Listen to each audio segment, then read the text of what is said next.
Yo, man, did you hear they coming out with that brand new Star Wars movie, man? It's not Star Wars, but it's like Star Wars, and it's going to be R-rated. Yeah, they call it Rebel Moon. I hear it's supposed to be absolutely amazing. Star Wars movie that ain't Star Wars? Rated R? I don't know, man. That shit sound kind of whack to me. But I'll give it a go. Yeah, my boy, I ain't got nothing to say, man. It clearly ain't what I thought it was, man. Man, Rebel Moon sucked. Yeah, my boy, I don't know what you was smoking on. Rebel Moon sucked, man. Absolutely sucked, bro. But they committed to another couple of parts, so we'll just see where it goes. But damn, it's just sad, man. I don't really think Star Wars can get any worse than this. Yo, my boy, I know I said that Rebel Moon was going to be the truth, the light, and the way, but yo, it wasn't. But I hear that this new show, this new Star Wars show, the Acolyte, is going to change Star Wars forever. It's supposed to be the bomb diggity shabiggity bop. It's supposed to be really good, man. You should check it out. You really should. I don't know, man. After that damn Rebel Moon fiasco, bro, I don't know if I should be dipping in any more Star Wars projects. Clearly, it seemed like they've forgotten us, the fans. It seems like they've dipped in quality. I don't know, man. Nothing could be worse than Rebel Moon. I mean, it wasn't that it was even that bad. It was just, it wasn't Star Wars. Step us into your world, Acolyte? The Acolyte? That sounds kind of hot. What's it supposed to be about? Sith? Alright. I mean, it's got to be better than Rebel Moon, right? Let's go watch episode 1. My boy, I'm sorry. I didn't know, man. I didn't know. I'm sorry, my brother. I didn't know. I didn't know. They told me it was going to be different. They told me it was going to be like changing Star Wars forever. I didn't think they meant for the worst. Yeah.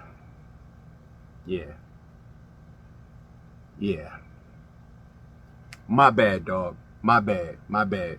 But you know what I'm saying? It's only episode 1. Like, it'll get better. It will get better. I'm serious. It has to, right? It has to. Bruh, are you fucking serious? Are you serious? Serious, bro? Oh, man. There's bad and then there's just acres of bad, man. I can't begin.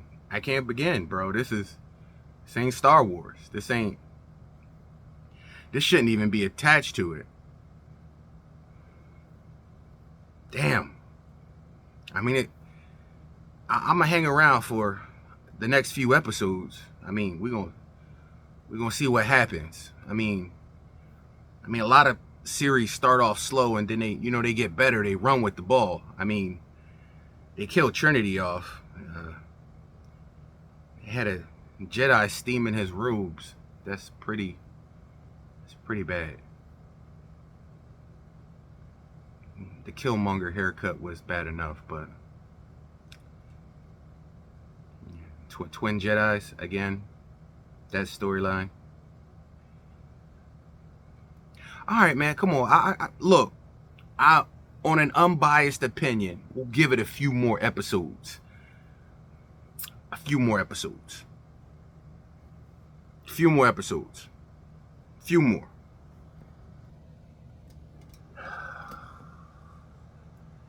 Yeah, man. I just watched episode 4, man. Yeah, it's done. It's done, bro. It's Hey, but look on the bright side. The Rebel Moon looks a lot better now, don't it? I mean, Rebel Moon looks a hell of a lot better now that you watch the Acolyte, right? I mean, bro. I'm sorry, man. I'm sorry. I'm gonna take this L. I'm sorry, bro. I'm sorry, man. Bro, if I see you in the streets, I'm telling you, I'ma stump a mud hole in your ass for putting me onto this shit. This Acolyte bullshit. Bro. Oh my God. I normally don't like my filth this clean, but you right. This makes Rebel Moon parts 1 and 2 look a hell of a lot better. Matter of fact, I might just jump in and watch Rebel Moon's part 1 and 2 again.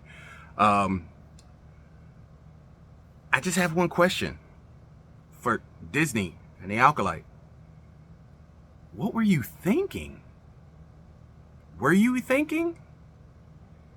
Did you care?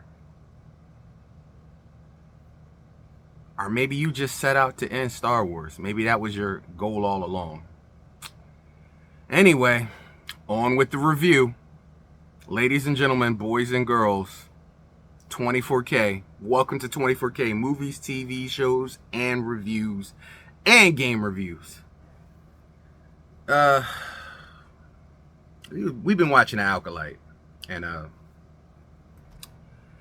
all I can say is, if you're going to step up to this and watch this TV show, have a bottle of Pepto and some Tums ready, because it's going to upset your stomach and you're going to have some issues below if you're a Star Wars fan. If you're not a Star Wars fan, I don't know what you just watched. I don't know what I just watched. Clearly see, my whole thing is, if they can't take their project serious, why should I? That's it. Why should I? If they can't clearly, that would be like me taking over McDonald's. Taking over McDonald's. Every McDonald's you see on the planet. Just taking over all McDonald's. And then rebranding everything inside with all Burger King materials. How would you feel if you came to McDonald's and you're like, yeah, let me get a Big Mac? Well, we don't have Big Macs, bro. I have a Whopper. Whopper. You want a Whopper? Whopper Jr.? Nah, I want a Big Mac. It ain't called the Big Mac no more. Why ain't it called the Big Mac no more? Because I own the franchise now. So now it's called a Whopper. Does it taste like a Burger King Whopper? Nah. It's my version of the Whopper. This is my interpretation of the Whopper inside of McDonald's. What? How much is it? You see, the Big Mac was $9.96. My Whopper is $13.88. But it's made with all the highest, newest, most up-to-date contents. Guaranteed you'll like it. It goes well with the kids nowadays. You would absolutely love it. And it's $13. Yeah. And it's a Whopper now. It's not called a Big Mac. You see how that would confuse the living hell out of you if you grew up on McDonald's, you was raised on McDonald's, and you walk into a McDonald's and you know what McDonald's sells all the time, and then you walk into a McDonald's and they're selling you something called a Whopper, their version of a Big Mac that's not even a Big Mac. Leave a bad taste in your mouth, and then you spend money on it and you like, why? I just wasted my money. You feel that experience? That's what you're doing to Star Wars. Do you get that? This is a billion-dollar franchise. Even the toy merchandise from these films over decades grossed over $14 billion. And you take this franchise that is worth a fortune, literally written gold. Every single last time somebody did a Star Wars movie, it was instantly millions of dollars in your pocket. Millions and millions of dollars. It literally, there were just flocks and flocks of people, men, women, black, white, Puerto Rican, Asian. Everybody came to see Star Wars. They went to Comic-Cons dressed up as Star Wars characters. They were beloved. Even people got on board with the Jar Jar Binks being a Sith Lord, undercover Sith Lord. I like that. That's my favorite one of all. But you take that entire fandom, that love, that storyline, George Lucas's empire, and you shit all over it. For what reason? Money? No, because you ain't earning no money with this bullshit. Enough is enough. You would think after 4 or 5 failed projects, you would get it. You would understand. Who the hell are you going after? You changed the entire chemistry of your entire company to go after a 2%? 2% when you had 90%. You had a 90% investment growth base of people that were feeding you, funding you, buying your toys, your merchandise, and seeing your movies. And you literally decided to push all of them aside for 2%. 2%. Well, I got news for you. This is how companies fold. This is how companies end. And at the very least, this is how companies die. And when people get tired of the gimmick, you're going to be left with nothing. And it's sad because in 2024, you can go back 3 generations and you have 3 generations of Star Wars fans, and each one of them has a different experience.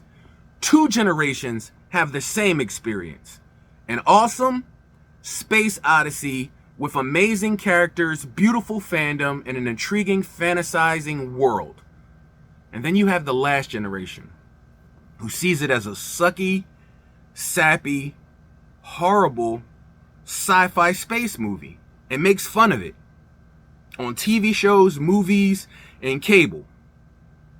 And that generation is the last generation that it's going to stick with. And that's what really fucks with me, because 10, 20, and 30 years from now, that's all people are going to remember Star Wars for. They're not going to remember it for the 70s, the 80s, and the 90s. They're going to remember it for the 2020s and the 2000s. The legacy you left behind of a great franchise, a billion-dollar franchise, a house and an idea and a story that spawned the entire globe. There are Star Wars fans on this entire planet of every race, every religion, every sex, every nationality, every creed. And you alienated 90% of them for 2% of your beliefs of what you think it should be. You turned McDonald's into a Burger King, but not the Burger King people like, the Burger King you thought the world wanted. With fake hamburgers, horrible fries, you fucked over the biggest franchise in the world. And there's no coming back from this. There's no coming back. Even if George Lucas were to take the franchise back over again and start making movies, the faith has been lost. You have turned it into a joke. And the funny part is, you talk about you're doing this because you want to inject feminism into Star Wars. When was Star Wars all male dominated? Princess Leia was the leader of the rebellion. She was the savior of the rebels. She single-handedly brought along the male counterparts to teach them how to win. She was number one. She was the feminine icon. Queen Amidala, Padme. You have another feminine character who holds nothing but power in the universe. She had Anakin's heart. You guys, the reason why women went to go see Star Wars is because the Star Wars story. The reason why men went to go see Star Wars is because the Star Wars story. Whether they were black, Puerto Rican, Asian, transgender, non-binary, doesn't matter what they were. They were interested in Star Wars because of the freaking story. The story is what drove people into the Star Wars universe. Who the hell told you there was a problem with Star Wars? Who the hell gave you an opinion that Star Wars was run by men and only male dominated? That's the point of view that you alienated. You took your point of view and you injected your point of view into the story and made it what you want. The Acolyte is the most boring sci-fi story I've ever seen in my entire life. I'd rather watch Mansquito on Sci-Fi. Matter of fact, I'd rather watch 75% of sci-fi movies, and I'm talking about the SYFY sci-fi, not the banging one from back in the day. That Sci-Fi channel, that's a whole different story. But I'd rather watch the SYFY Saturday night special movies, Mansquito, Anaconda 5, Blood Rubies, all the movies I'd rather watch Sharknado Part 12. Like, do you understand? This is how you've killed an entire industry, story, idea, and icon with your politics. And I don't get it. I don't get it. Failure after failure after failure after failure. What did they say? I think I said the definition of insanity is doing the same thing over and over again and expecting different results. Verbatim, what you're doing is insanity. Who's funding it? For what audience is going to see it? You've killed the childhoods, the stories, the dreams, the hopes, and the heroes of billions of people. Get that right. That's what you did. And at the end of the day, you can go to sleep on your big buckets of money, making yourself feel good, patting yourself on the back, thinking you gave birth to a woke version that's inclusive to all with Star Wars. But the fact of the matter is, you didn't. Star Wars have always been inclusive. Look at the different diversity of the characters. Did you forget Lando Calrissian was a black man?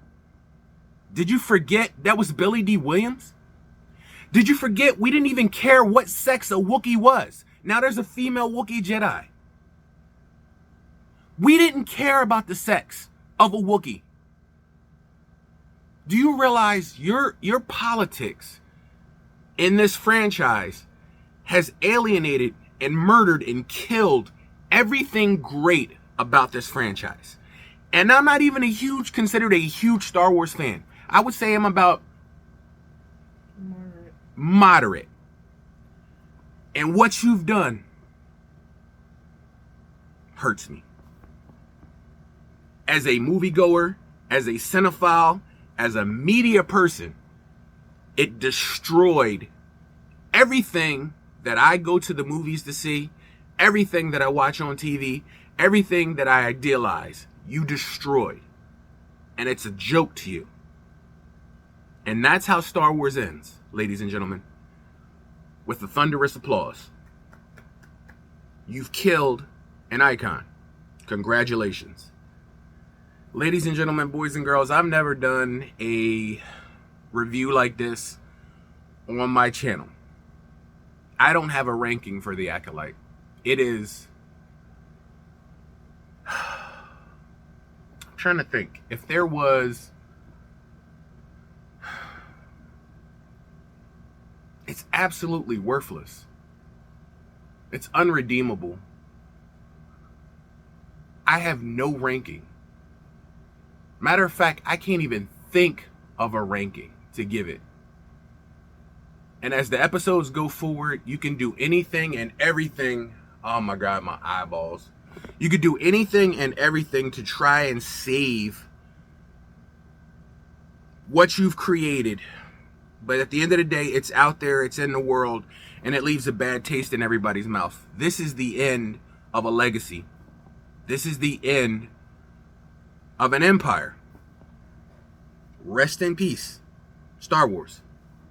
Hashtag rest in peace, Star Wars. 2024. You killed it. Y'all killed it. And you wonder why I say I can't no more. I can't. The thoughts that you guys have when you make movies, when you greenlit projects, when you make things,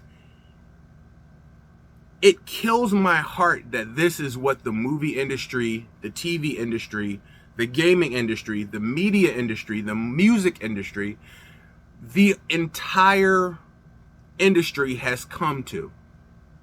That you've bent the knee so far and so strong that you can't even write your ideas and put them out there in the world anymore without checking boxes for every single last person in this world before you even begin to make your story? What happened to the days of storytelling? What happened to the days of great stories and high adventure? What happened to the days of escapisms? What happened to the days of an actual great movie? What happened to the days of telling a story? What happened to the days of appealing to your audience? Your audience builds your franchise. Your franchise brings people back to your movies. Thus, you have a franchise. That's how it works. If you're trying to literally appease everybody in the world and make everybody happy, you're gonna fail. Your movie is not for everybody.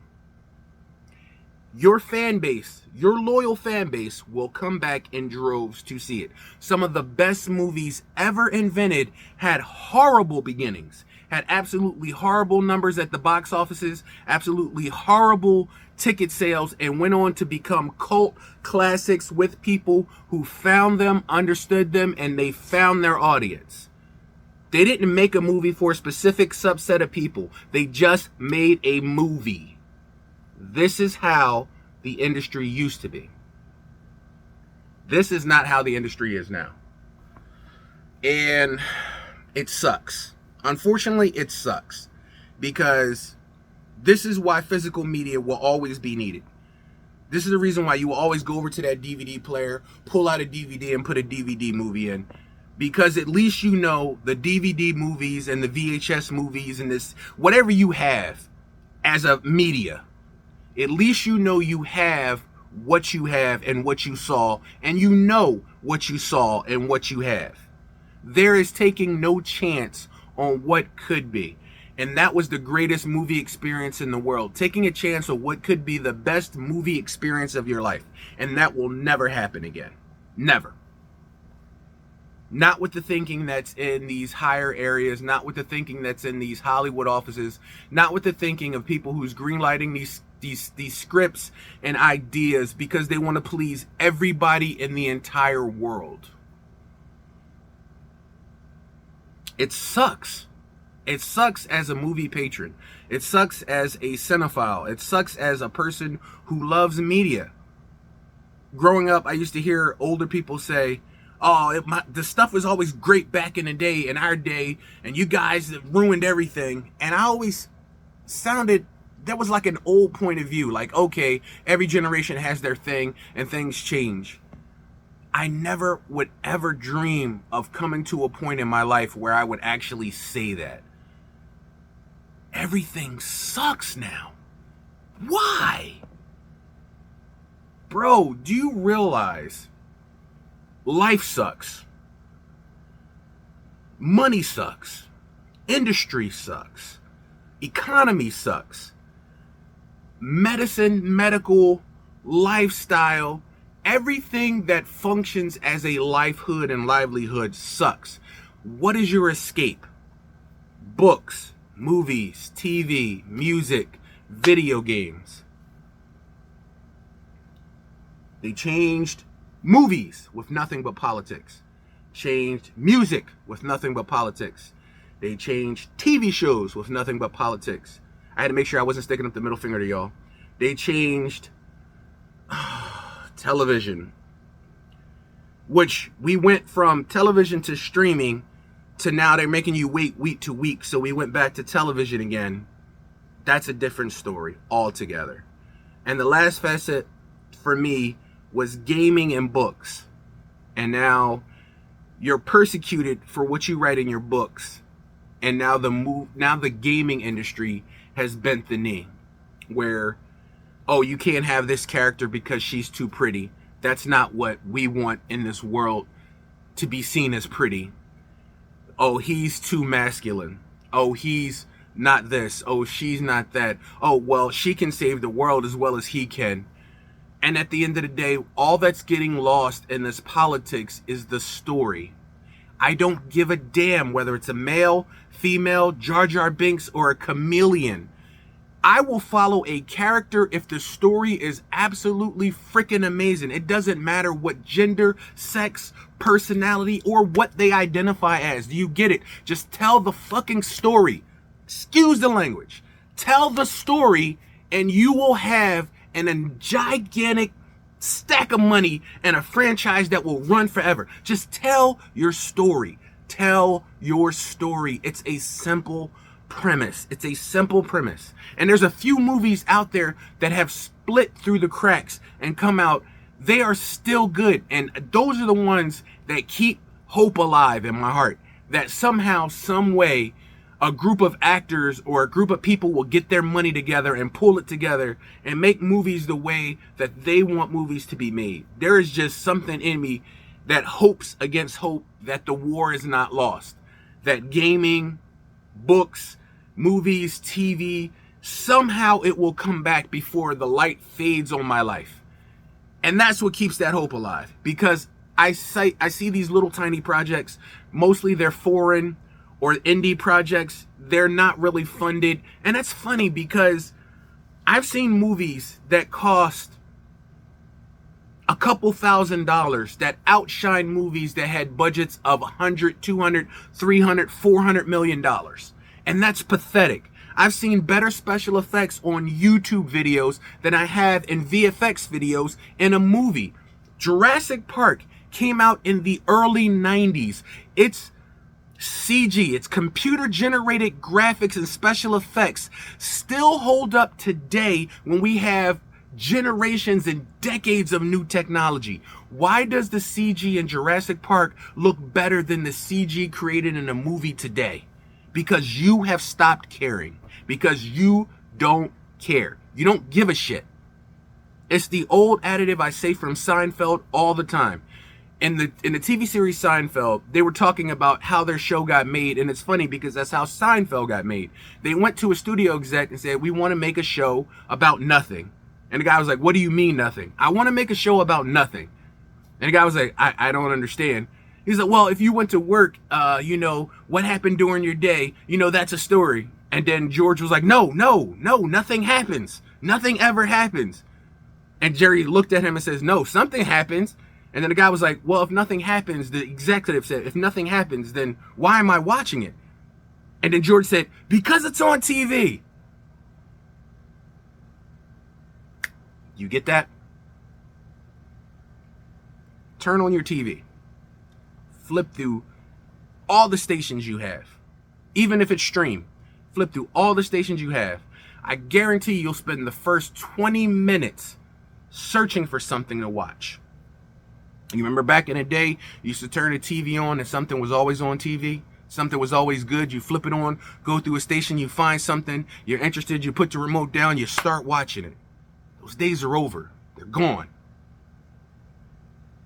Now, even on stream, where they have stuff packed and loaded and ready to go, you spend 20 minutes skipping through, trying to find something that you want to watch.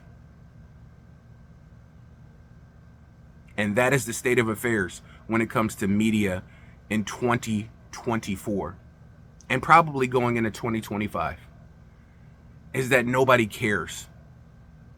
And us, the patrons, the moviegoers, the ticket buyers, the supporters, the people who put big buckets of money into those stars' pockets so that they can keep entertaining us, we have almost given up. And it'll be interesting to see what happens to the industry when we give up. Because the actors and the writers' strike that happened, that pretty much made most of us have an awful taste in our mouth. Because, yes, we understand that you're stars and you need money and you need to live. And you have more than the average person. But there were some actual stars who did things for their fans at that time because they cared about their fans. There were stars that actually brought themselves closer to their fan base. And then there were people who were just pissants who just showed that their money is the distance between them and their client base. And when they go back to acting and they go back to making movies, people won't support them anymore because they don't identify them as a person. They don't identify them as a human being. And you showed exactly what your fans mean to you. And this is where we have that separation. This is not one studio. This is not one company. This is all of media. This is everything. Everything we watch, read, digest, maintain, and play has been saturated by a viewpoint that literally has destroyed our escapism. And what happens when you have no longer the ability to escape from the pains and frustrations of your life. When you no longer have that escapism and you're surrounded by that pain and frustration and hate in your world 24/7, you're going to start to see people crack more and more and more. This is what media was created to do. This media was created to ease you. Take 30 minutes, take an hour and a half, watch my movie. Let me put you in the never-ending story where you can fly away with Bastion to a beautiful place. He can read a book and become a Treo, and you can get involved in these characters' lives. And for an hour and a half to 2 hours, you leave your life and your stress levels come down because you feel like you're with him and you're a hero and you're flying in the clouds on Falcor and your dreams come true and you forget about the failures and the pain and the reality of your life. Escapism. This is what it's about. It's in books, movies, television, video games, music. Everything that you absorb revolves around a story. And a story is what sticks with you. In a song, somebody's telling you a story. In a movie, somebody's telling you a story.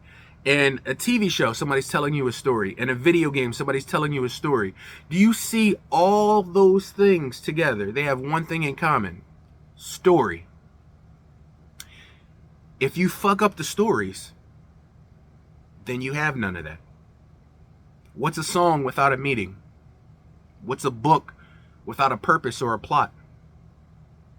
What's a movie without an ending, a middle, and a beginning? What's that video game without 70 patches because you haven't finished it, because you don't know what to do with it? This is what's happened to the world. People have given up. And unfortunately, if this doesn't change, it's the end of media. When I heard that they wanted to get rid of physical media and disc in lieu of digital, I knew sooner or later it would happen. But then you have all the people that are like, well, what about my DVDs? Like, I can no longer go to the store and buy DVDs? No. And the sad point is, digital, which seems like such a great idea, you never really own the items digitally. And we've been learning that lately from a lot of things that have been happening with video games and Amazon and things like that. A lot of stuff that you purchase digitally, you don't own. You purchase the right to borrow it for a certain time until their licensing runs out. And when their licensing runs out, then you lose that digital aspect of that property, which means it never was really yours. And if you think about it, that's the perfect personification of life. Even if your house is paid for, you fall behind on taxes, somebody takes your house. Your car, you fall behind on payments, you fall behind on insurance, you can't drive it, it's gone. Everything that you own and that you have when you die goes back. You never really own any of this. You never really own any of this. And this is the point I'm trying to make. You have to find a balance, an ebb and flow, and a love for whatever you do every day. If you work and your job destroys you, find something when you're off of work to pull that ebb and flow down. If you have family issues, if you have money issues, if you have issues with drugs and alcohol, all these things are escapes to get you away from what's pulling that ebb and flow down in your life. Movies, TV shows, music, video games, these things were invented with the facet of helping that ebb and flow. And unfortunately, a lot of people attack them when they should be embracing them more. There are some video games that work on the mind. There are some movies that work better to make you think. Who hasn't watched one of those killer shows and learned about forensics and applies it to their mind when they watch something? So now when they watch a movie, they can suss out who the killer is because their mind is so trained on learning from these things. We are learning machines. We learn, we absorb, we soak. Find one thing in your life a day, one time a day. I don't care if it's 5, 10, 20 minutes to break that cycle. And this is where DVDs and physical media come into play. Pull out that cassette tape if you still have a cassette player, and pop in one of them old cassettes and listen to one of them mixtapes you made from back in the day, or a song. Pop in a CD, pop in a DVD of your old favorite movie that you watch 1,000 times. Maybe it's Bloodsport and you want to see if Van Damme, or maybe if it's Rocky, you want to see if Rocky wins for the 1,000th time. Maybe it's that copy of Jurassic Park that goes through that Dolby Digital Deluxe sound that you bought with the soundbar that has the crispy sound, so when you hear the dinosaur roars, it makes your windows reverberate and you feel it in your chest and your ear box wants to pop. Those are experiences, and that is what life is about. Experiences. Everybody will die, but not everybody will truly live. And if you're going through life day by day with the politics of this world dictating your life, it's gonna end horrible. It's going to be horrible. No matter what you're going through, no matter what you're dealing with, no matter what is in your heart. And I didn't want this video to be this deep. It started out over the Acolyte, but it took me to a place because my inbox is full. I've had enough. I've had enough of bullshit projects being forced on us like we're just gonna sit back, take it, enjoy it, because it's what you want to get rich on. When you enjoy those 10 and 15 vacations, I want you to enjoy those vacations because it was money well spent, that we took our hard-earned last dollars that we can't afford to do. You can barely afford to buy groceries, but we're going to give you $36 for one ticket for that Will Roger combos at the AMC theater because we want to see your movie, because it's only in theaters.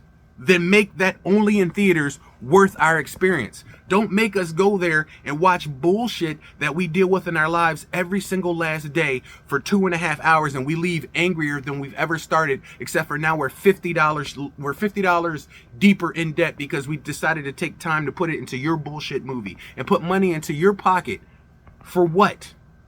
For you to do it again. We're encouraging the machine to keep going. If you want to stop the cycle, show your disdain with your dollars. Do not support these projects. Period. Show them your disdain with your dollar. Take your dollar, show your disdain with your dollar, and maybe somebody will start to listen. Because the money has to go somewhere. If somebody's giving somebody $30 million for a project and the project only brings in $10 million, that's a loss. You would think after a few losses, it would make the point. But here we are. Disney has had multiple losses, multiple millions of dollars lost in projects. And you keep repeating the same process, both in all your IPs. And it's becoming awful. It's becoming sad at this point because it's the end. It's like we're on a ship and we've hit an iceberg. We know the ship is going down. You know the ship is going down. So why the hell are you feeding everybody dinner like it's not? You have a chance to save the ship. You have a chance to save your projects and people. So do it. Otherwise, don't complain when you can't get nobody in a theater and nobody on your streaming services to watch anything that you do because you've alienated your entire audience. Ladies and gentlemen, boys and girls, children of all ages, from the Game Dojo, this is 24K Movies and Reviews, giving the Acolyte the first ever total piece of shit rating. And I don't care where it goes. I don't care if they brought Luke Skywalker back and he's in there with Grogu fighting on his shoulder with Master Yoda, and they brought back somehow Qui-Gon. And can I stop? I gotta say something. I wasn't gonna say it, but you know what? I'm gonna say it. The last human being to die from a lightsaber to the stomach or chest was Qui-Gon. After that, everybody else who's taken a saber to the chest or the stomach region, even as a Padawan, has lived through it. How? Why? How? Now there's force healing. That was a game ability. Like, I get you're changing things to feed your narrative, but there's a point where you just have to draw a line in the sand. And I think I just drew my line in the sand. It ends here with me on Star Wars. I drew my line with the Acolyte. It's over for me. I have what I have. I'll enjoy what I have. But yeah, the saber is down. We're going to bury it in the desert like Obi-Wan did. We're going to forget about that life because the days of the Jedi are over. The day of Star Wars is over. This is the end. As sad as it is, it mirrors the real life death of itself. The Jedi's fate mirrored the real life fate of the franchise. It goes into obscurity, and it will only be whispers of nameless things that happened in the past. I only hope some of you guys can keep it alive with your children and your children's children, the great stories of what happened in Star Wars and what it used to be. It used to be so great. It's sad. From the Game Dojo, thank you for watching. I'm sorry to get so deep on you, but somebody had to say it. Somebody had to. And I just can't anymore. I just can't. I went through every single last project they went through. I watched everything they went through. I gave it its due diligence. I've gone the farthest reaches that I can possibly go, and I can go no further. This is where it ends. Hashtag RIP Star Wars franchise. At least it is for me. I'm going no further. I'm done. I'll check you guys later. Thank you for joining my channel and make it what it was. Go and watch the Acolyte for yourself. If you're not a fan of Star Wars, maybe you'll have a better time. If you are a fan of Star Wars, that's gonna break your heart. But it is what it is, as they say nowadays. So, it's over when it's over. Check you guys out later.